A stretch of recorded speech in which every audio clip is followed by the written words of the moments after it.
Eu tenho visto bastante gente discutindo lanternas desde que a série começou. E uma das críticas que mais aparece é: isso não parece Lanterna Verde é cósmico, cadê OA, os alienígenas, a tropa dos Lanternas Verdes, por que eles estão investigando um assassinato no meio do nada? E assim, eu entendo essa crítica, porque se você conheceu Lanterna Verde, principalmente pelas grandes sagas cósmicas, pelos quadrinhos, né, na fase do Geoff Johns, pela tropa dos Lanternas Verdes, pelo Sinestro, é realmente estranho olhar para Lanternas e achar uma história que, pelo menos de início, parece muito mais um suspense policial. Só que tem um detalhe que muita gente está esquecendo: Lanterna Verde já fez isso. E eu não estou falando de uma história obscura que 3 pessoas leram lá em 1900 e bolinha, não. Eu estou falando de uma das fases mais importantes da história do personagem. Uma fase que colocou Hal Jordan na estrada, né, longe de OA, longe das grandes batalhas espaciais, e faz ele encarar problemas que nenhum anel de poder conseguiria resolver assim, simplesmente. E eu tô falando, né, dessa fase aqui, ó, do Neal Adams com o Dennis O'Neil. E quanto mais eu olho para esse quadrinho, mais eu percebo que talvez Lanternas esteja fazendo uma coisa muito mais familiar do que parece. Só que antes de falar da série, a gente precisa voltar para 1970, porque foi ali que o Lanterna Verde mudou de direção. Olá, mundo, e a todos que vivem nele. Meu nome é Stephanie Cunha, seja bem-vindo ao nosso canal Olá, Mundo Geek. É isso mesmo. E hoje trazendo um vídeo bem especial aqui para vocês, um vídeo trazendo algumas referências, né, trazendo um quadrinho muito importante do Lanterna Verde, né, aqui para vocês, e também trazendo, assim, o que eu achei da série, né, desses 2 primeiros episódios, é mostrar para vocês que a série está bebendo bastante dessa fonte dos quadrinhos, que trouxe, né, tá trazendo uma roupagem bastante diferente, mas que também bebeu um pouco, né, dessa essência dos quadrinhos. Então, se você gostou, né, já de antemão, né, do que nós iremos falar aqui, eu já peço para você deixar aí o seu like, o seu comentário. Se você ainda não é inscrito no canal, se inscreve no canal, ativa o sininho para você não perder nada por aqui. E, pois bem, né, vamos ao vídeo, vamos continuar falando sobre Lanternas e sobre essa fase tão icônica do Lanterna Verde nos quadrinhos. Vem comigo! No final dos anos 60, Green Lantern estava com um problema sério. As vendas estavam caindo e a revista corria risco de ser cancelada. Foi nesse momento que o editor Julio Schwartz chamou Dennis O'Neil para assumir o título. E Dennis O'Neil queria fazer uma coisa diferente, né? Ele não estava interessado apenas em criar mais um vilão cósmico para o Hal enfrentar. Ele queria falar sobre o que estava acontecendo nos Estados Unidos naquele momento. Racismo, pobreza, desigualdade, drogas, poluição, violência, abuso de autoridade. E aí surgiu uma pergunta: como colocar tudo isso em uma história do Lanterna Verde sem transformar Hal Jordan num personagem que só ia ficar dando sermão? A solução foi colocar ele ao lado de um personagem que discordasse de praticamente tudo. E essa pessoa foi o Oliver Queen, né, o Arqueiro Verde. E foi uma sacada genial, porque o Hal Jordan e o Oliver Queen passaram a funcionar quase como 2 visões de mundo andando lado a lado, né? O Hal era o homem da instituição, um policial espacial. Ele acreditava na ordem, nas regras, em autoridade. O Oliver já era muito mais desconfiado dessas instituições. E o Dennis colocou esses 2 juntos. Só que não em uma sala discutindo política, né? Ele colocou os 2 na estrada. Em Green Lantern 76, de 1970, começa essa fase que ficaria conhecida como Hard Traveling Heroes. E o conceito é simples: Hal e Oliver atravessam os Estados Unidos para descobrir a realidade do país. Só que quando você é um herói, tem uma tentação muito grande de resolver tudo na base do poder. Aparece um criminoso, prende. Aparece um monstro, bate nele. Aparece uma ameaça alienígena, usa o anel. Só que os problemas que Hal e Oliver encontram não funcionam assim. Você pode prender uma pessoa, mas não pode prender a pobreza. Você pode derrotar um criminoso, mas não pode simplesmente dar um soco no racismo. Você pode destruir uma arma, mas não consegue destruir a desigualdade social com um construto de energia. Entende? E é justamente aí que o quadrinho fica interessantíssimo. Pela primeira vez, o anel do Hal não é suficiente. E a própria DC resume essa fase como uma viagem que os dois enfrentam questões, né, como racismo, pobreza, abuso de drogas. E isso muda o tipo de história que você pode contar com o personagem. A primeira história é O Mal Sucumbirá Ante a Minha Presença. E tem uma cena dessa edição que explica perfeitamente o que o Dennis O'Neil queria fazer. O Hall e o Oliver chegam numa comunidade pobre e predominantemente negra. E Hall começa a enxergar aquela situação através da lógica que ele conhece. Ele é um policial, né? Acredita que as instituições estão ali para proteger as pessoas. Oliver não vê desse jeito, e então aparece um homem que confronta Hall. E o que torna essa cena tão poderosa é justamente a posição de Hall.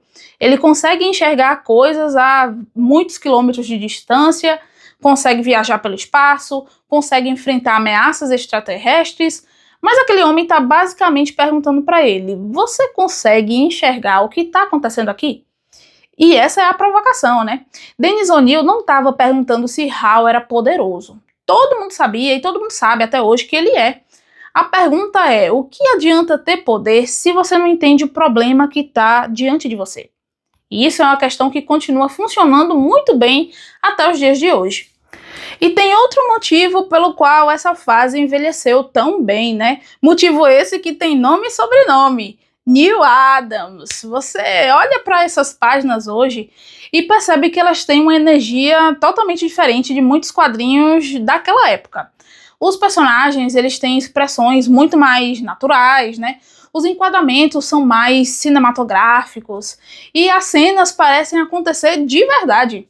E isso é fundamental, porque assim, o Dennis O'Neil estava escrevendo histórias muito humanas e o Neal Adams precisava fazer o leitor sentir aquilo, né?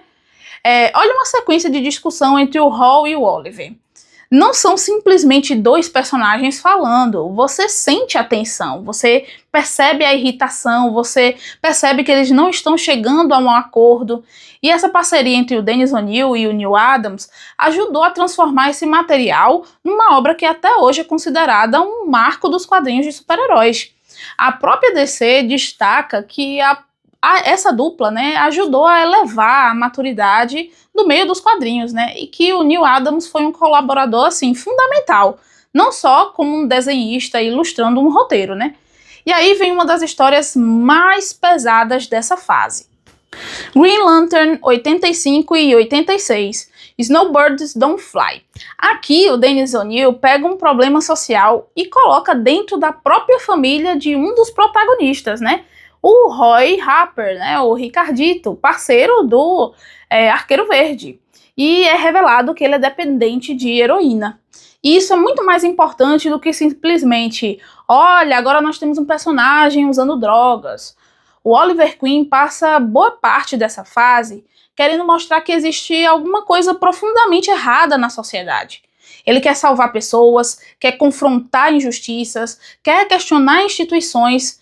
Só que dentro da própria casa, ele não percebeu que o Ricardito estava sofrendo. Isso atinge Oliver de uma maneira muito mais pessoal. A história não transforma a dependência do Ricardito numa questão simples.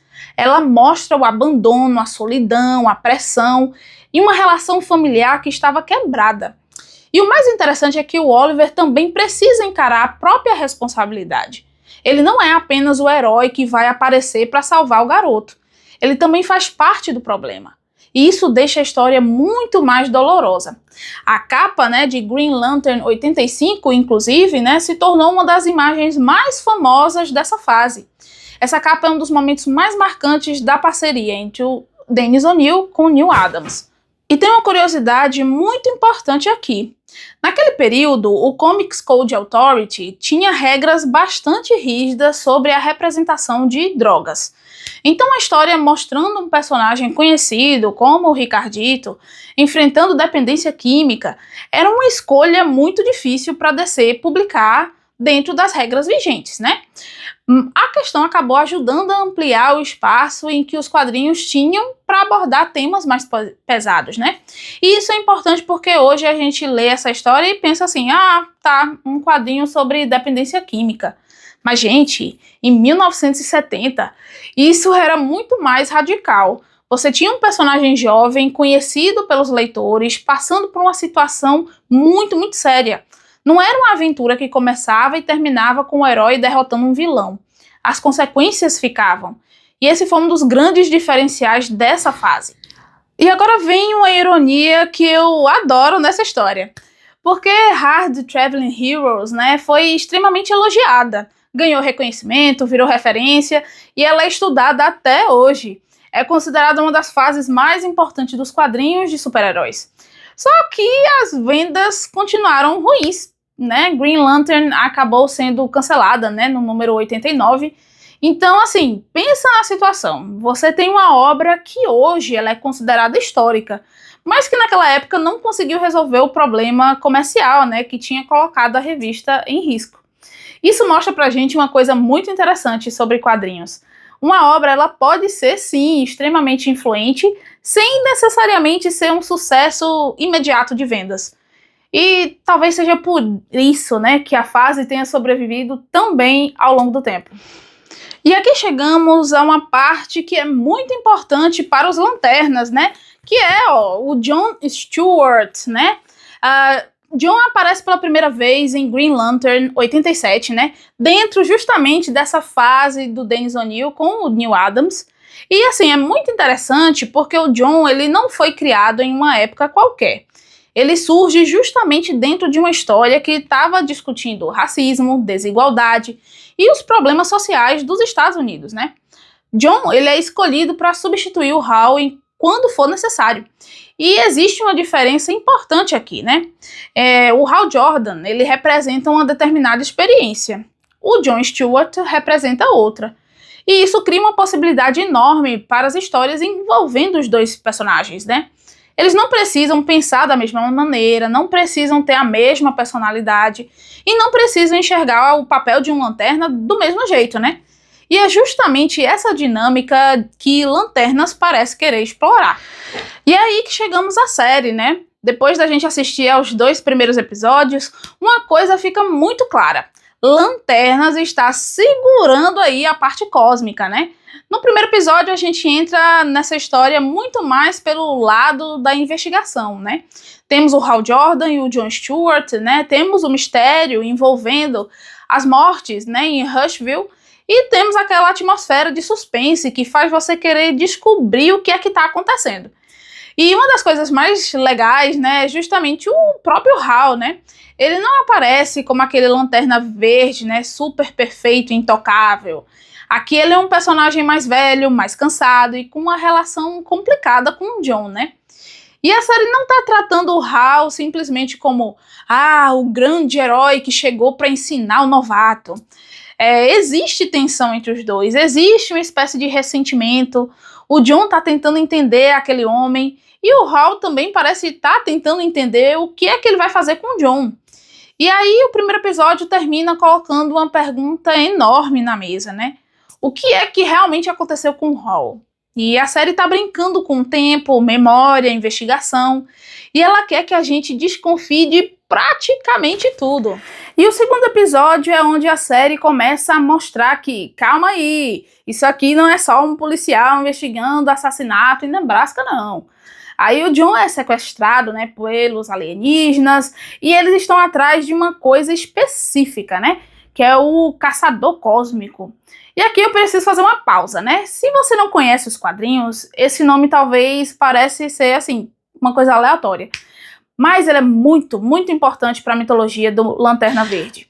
Nos quadrinhos, os Caçadores Cósmicos são a criação dos Guardiões do Universo. E aqui vem o pulo do gato, né? Eles vieram antes da tropa dos Lanternas Verdes, né? Os Guardiões, eles queriam criar uma força capaz de impor a ordem no universo. Então eles criaram esses seres artificiais, né, robóticos, extremamente poderosos, destinados a funcionar como agentes da lei. Só que tem um problema. Os caçadores cósmicos, eles acabaram interpretando, né, a ideia de manter a ordem de uma forma totalmente distorcida, né? E aí, em vez de proteger a vida, eles passaram a enxergar a própria vida como um problema. E isso levou a massacres, a genocídios, mundos inteiros destruídos. Os Guardiões tiveram que perceber, né, que tinham criado uma ameaça monstruosa. E aí eles abandonaram os Caçadores Cósmicos, né? Depois disso, eles criaram uma alternativa, que foi a Tropa dos Lanternas Verdes. Ou seja, antes dos policiais espaciais com anéis verdes, vieram os policiais espaciais robóticos, né, que deram muito errado. E é isso é muito interessante para Lanternas, né? Porque a série está colocando o Hall e o John diante de uma ameaça que está diretamente ligada à própria origem policial e espacial do universo DC, né? A série, ela apresenta os caçadores como seres sintéticos, antigos, perigosos, e estabelece com um deles que está escondido, né, em Rushville. E tem uma coisa ainda mais interessante, eles podem assumir diferentes formas. O mistério não é só para saber se existe mesmo, né, esse caçador cósmico escondido, mas também descobrir quem ele é. E isso combina perfeitamente com o formato de investigação que a série escolheu ter. E aí talvez você me fale, né? Tá, mas cadê o Lanterna Verde cósmico, né? A série, ela responde no final do segundo episódio, né, gente? O Sinestro, né? O Hall, ele vai até uma prisão fora da Terra para conversar com ele, né? Isso é uma baita escolha. O Sinestro, ele não é só mais um vilão. Ele é uma das figuras mais importantes da história do Lanterna Verde. Nos quadrinhos, ele foi um dos maiores lanternas da tropa antes dele se tornar o seu inimigo, né? E a relação dele com o Hall, né, é extremamente importante. Então, assim, colocar o Sinestro nesse momento da série é praticamente a produção dizendo assim pra gente, calma aí, a gente sabe onde é que isso vai dar. Só que em vez de jogar pra OA, Tropa e Sinestro e toda a mitologia cósmica na nossa cara, assim, já de primeiro episódio, a série, ela tá construindo isso aos poucos, né? E eu acho que essa é uma das decisões mais interessantes de Lanternas até o momento. E aqui eu quero deixar uma coisa bem clara, tá, gente? Eu não tô dizendo que Lanternas é perfeita, não. Não tô dizendo que toda a história do Lanterna Verde precisa ser policial também, não. E também não tô dizendo que quem queria uma série mais cósmica tá errado. Se você queria ver alienígenas, a Tropa dos Lanternas Verdes, grandes aventuras espaciais, eu de verdade super entendo. O que eu tô dizendo é que a ideia de que Lanterna Verde não pode funcionar em uma história terrestre simplesmente não bate, né, com as histórias dos quadrinhos, né? O Dennis O'Neil e o Neil Adams já fizeram isso, né? Pegaram o Hal Jordan, colocaram ele na estrada, colocaram ele diante de problemas sociais, deram a ele um parceiro que discordava de praticamente tudo e criaram uma das fases mais importantes da história do personagem. E agora, né, Lanternas está fazendo uma coisa bem similar, né? Só que com uma diferença. Dessa vez, a estrada de Hall e John tá levando para um mistério que tem raízes cósmicas, né? Os dois estão investigando um crime em Nebraska, mas por trás desse crime pode existir uma ameaça que foi criada pelos próprios Guardiões do Universo. E assim, sinceramente, eu acho que fica muito mais interessante. Talvez Lanternas não tá escolhendo entre ser uma série policial ou ser uma história cósmica, né? Talvez a ideia seja começar como uma para revelar a outra. E se depois desses 2 episódios, né, você ficou curioso para entender de onde vem essa ideia de colocar o Lanterna Verde na estrada, né? Eu super recomendo, né, essa fase do Dennis O'Neil com o Neil Adams, né? Eu tenho essas edições da coleção Lendas do Universo DC, né, que a Panini publicou e vale super a pena, né? Você vai encontrar o Hall e o Oliver discutindo política e sociedade, você vai encontrar Ricardito, vai encontrar a introdução do Jon Stewart, histórias sobre racismo, pobreza, drogas, e uma das parcerias mais importantes da história dos quadrinhos, né? E a DC reúne, né, justamente as histórias de Green Lantern, 76 a 87 e 89, né, nessa coleçãozinha, a Panini trouxe, além de alguns capítulos relacionados, né? E se você quer uma coisa assim, num volume maior, num formato luxuoso, aqui no Brasil também foi lançado a edição absoluta, né, que é maior e tem esse formato bem bonito também. Então é isso, gente. Se você tá assistindo Lanternas e pensando, né, isso não parece Lanterna Verde, talvez valha a pena você dar um olhar um pouquinho para trás, né? Talvez o problema não seja a série estar fazendo uma história terrestre. Talvez a gente simplesmente tenha esquecido, né, que o Lanterna também pode funcionar muito bem aqui embaixo, né? Na estrada, no meio de uma cidade pequena, investigando o crime, conversando com as pessoas comuns, né, questionando as instituições. E no caso de Lanternas, né, descobrindo que por trás de tudo isso, né, existe uma ameaça que veio do espaço. E agora eu quero saber de você. O que é que você tá achando da série e depois desses 2 primeiros episódios, né? Você tá gostando dessa pegada de investigação ou você ainda acha que Lanternas deveria ter ido para um lado assim mais cósmico? Deixa aqui embaixo nos comentários que eu quero saber. E é isso, gente. Se você gostou desse vídeo, já deixa aí o seu like, o seu comentário. Se você ainda não é inscrito no canal, por favor, se inscreve no canal, ativa o sininho para você não perder nada por aqui. E é isso, gente. A gente vai ficando por aqui. Até o próximo vídeo. Tchau, gente!